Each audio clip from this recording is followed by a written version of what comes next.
আসসালামু আলাইকুম। রাঙ্গামাটি থেকে খাগড়াছড়ি যাওয়ার অন্যতম সহজ উপায় হচ্ছে বাস। তো কখন কোথা থেকে এই বাসগুলো ছাড়ে তা জানতে ফুল ভিডিওটি দেখুন।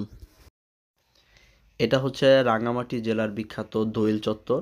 তো এখান থেকে একটু ডানে আগালেই হচ্ছে আপনারা দেখতে পাবেন হোটেল ডায়মন্ডের অপোজিটেই হচ্ছে একটি বাস স্ট্যান্ড। তো এইখান থেকে হচ্ছে প্রতিদিন সকাল ৭টা থেকে বাসগুলো ছেড়ে যায় খাগড়াছড়ির উদ্দেশ্যে। তো রাঙামাটি থেকে খাগড়াছড়ি যাতায়াত হচ্ছে ৭০ কিলোমিটার। তো সর্বপ্রথম যে বাসটা ছাড়ে প্রথম ট্রিপে সকাল ৭টায় এর ভাড়া হচ্ছে ১৭০ টাকা। তো পরবর্তীতে যেগুলো ছাড়ে সেগুলো হচ্ছে ১৯০ টাকা করে। তো প্রথম যেই ট্রিপটা ছাড়ে আমরা সেটাই উঠেছিলাম। অবশ্য প্রথম যেই ট্রিপটা ছাড়ে ৭টা ১০-এ এটা হচ্ছে ১৭০ টাকা ভাড়া হলেও এটা হচ্ছে কিছুটা লোকাল, অর্থাৎ হচ্ছে রাস্তা থেকে হচ্ছে মানুষ উঠাবে। তবে ৭টা ৪০ থেকে যেই বাসগুলো ছাড়বে সেগুলো হচ্ছে ডাইরেক্ট যাবে, অর্থাৎ রাস্তায় কোথাও থামবে না।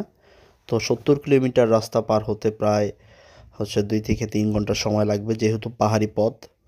তো পাহাড়ি পথে আপনারা হচ্ছে বোরিং হবেন না, কারণ আশেপাশে যে এত সুন্দর পরিবেশ, প্রাকৃতিক দৃশ্যগুলো দেখতে দেখতে ইনশাল্লাহ খুব দ্রুতই হচ্ছে পৌঁছে যাবেন খাগড়াছড়ি।